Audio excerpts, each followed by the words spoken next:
Hi, this is David Carr. I'm here to tell you about a whale of an opportunity. I never know how funny to make these videos. I see a lot of these videos out here, and here's my whale. So I figured I'd start this one off silly. But this is a very serious opportunity. I'm a licensed professional since 1996. I work in the greater New Haven, Milford Metro, and we're going to be talking about qualified opportunity funds and qualified opportunity zones.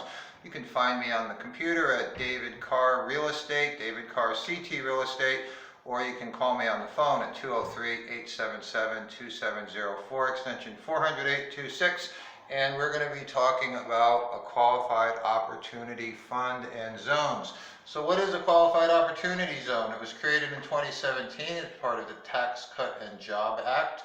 And the idea of a qualified opportunity zone is to create economic development and job creation in a distressed community. And there's a lot of capital assets sitting on the side right now. I think since it's March 22nd, tax day is about 55 days away. It's a good time to think about what's happening with your capital assets that may be sitting on the sidelines as far as capital gains. So here's my business card. It's a little smaller when it's in your wallet, and they spur economic development by allowing people to defer tax on prior gains until the end of the period, and then increasing the basis as well. So there's a lot of terms I'm not going to explain. Like-kind exchanges versus qualified opportunity zones. There are specific time frames, and the way property can be worked in a 1031 exchange to avoid a capital gain. And qualified opportunity zone investment is where money can be exchanged and put into a fund. So again, there's lots of rules that you're going to be learning about. There's a cheat sheet, and the opportunity zone is based on LLC law, security law, and tax law, which means you're going to want to have more people on your team than me. You're going to want to have a lawyer like Connie Rathbone, and you're going to want to have an accountant who's specialized in qualified opportunity zones. So these are things we're going to talk about. So your whale of an opportunity doesn't, I don't know what happens to whales when they have a hard time. I don't know, but I'm going to try to work the whale into the thing here. So why invest? Capital gain deferral, basis setup, and gain exclusion. These are three important things. If you have gain, and you obviously know what it's like to pay capital gain taxes. So gain deferral is up to 100% of gain is deferred, within the 180-day investment required. Temporary gain deferral when you set it up, and long-term gain deferral through S corporations and partnerships.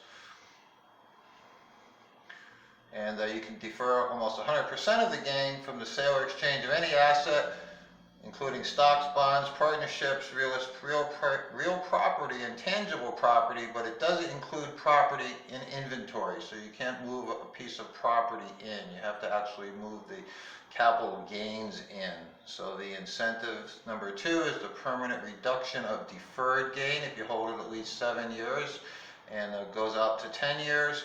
The basis step up, you understand depreciation and you understand basis. So if you can increase the value of your basis, that's going to help you as well. And exemption from realized gain on a qualified opportunity fund investment held at least 10 years. And you can elect to report the basis equal to the free market value of the investment on the date sold. So lots going on. This is a huge slide here. I'm just going to let you look at it for a second. We move on. And at least 10 years to receive the tax-free appreciation. You must sell by 2047. This works into the whole 30-year depreciation window that you already understand about in real property. Here's a hypothetical timeline of the person. The period begins, and there's the cutoff for the setup, and you move through time until the sale for a tax-free appreciation. Could be into a charitable trust. What can you invest? You can invest partnership interests, stocks, and property, all that were acquired after 2017. And partnership interest, there it is. There's my business card. And a business, trader business, which all the property is qualified opportunity zone property, income from the business. And, and business property that was acquired after 2017. So the idea is that you're buying more things, and you're investing your money by, you know, moving the economy ahead by investing in physical things as well as, you know, real property is physical, as is land. But, you know, have to complete the improvement within 2.5 years. This is interesting. This shows a hypothetical piece of property that was, you know, acquired for $800,000 and figured that the land was 60% of the value and the property and the building was only 40%. Normally land is, you know, well, less than 60%, so this must have been a property that needed work.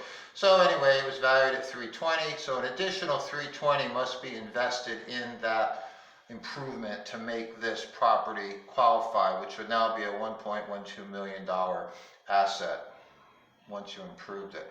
Certain things, nobody wants them in their backyard, maybe country clubs, but I don't know, not many people want the other ones. But cannabis, moving along in Connecticut, maybe 2022, and excellent product for business given the owners cannot get loans. All right, so think about that. It's hard to get a loan for a cannabis business.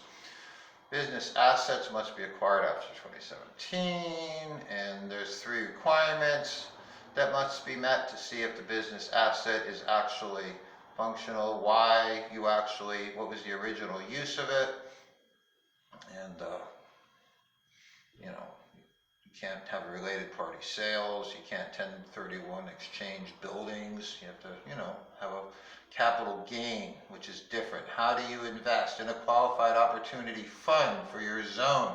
And this is self-certified by you.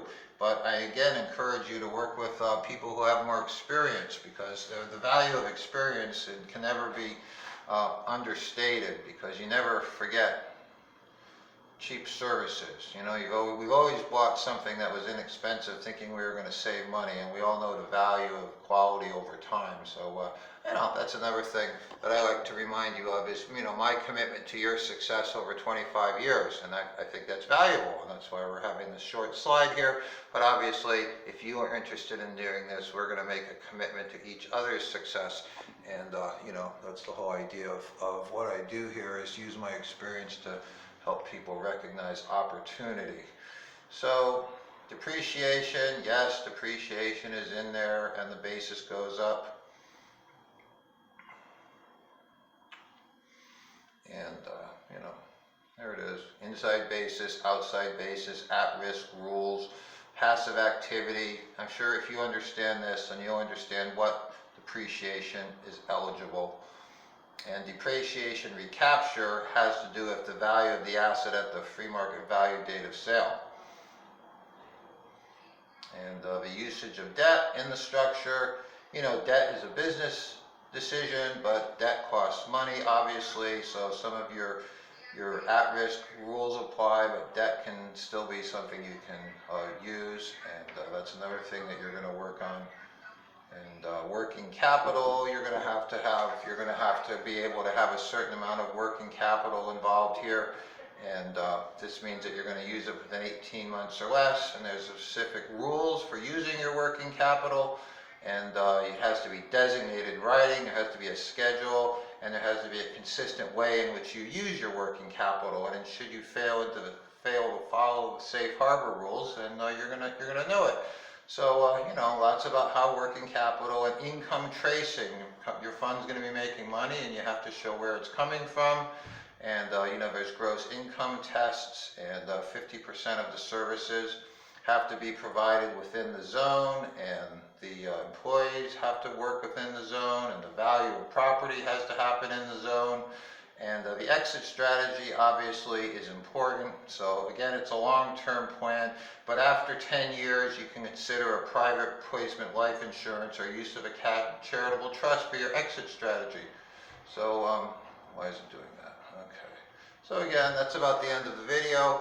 And you know, your exit strategy in real estate is what you're doing next. So even though in you know, March 2021, we've seen prices appreciate all over the country, you need an exit strategy when you sell your asset. So there's lots of things we can talk about, what's best for you and your situation, because you know, real estate is unique to your situation, your life, your time, and your goals. And these are all things I like to help people understand. And bounce different ideas about. So if you'd like to talk with me, 203-877-2704, extension 400-826, and hopefully in 10 years when you're cashing out your qualified opportunity zone, you'll say, that was a whale of a great idea that I got from Dave Carr. Liar, she blows, mate.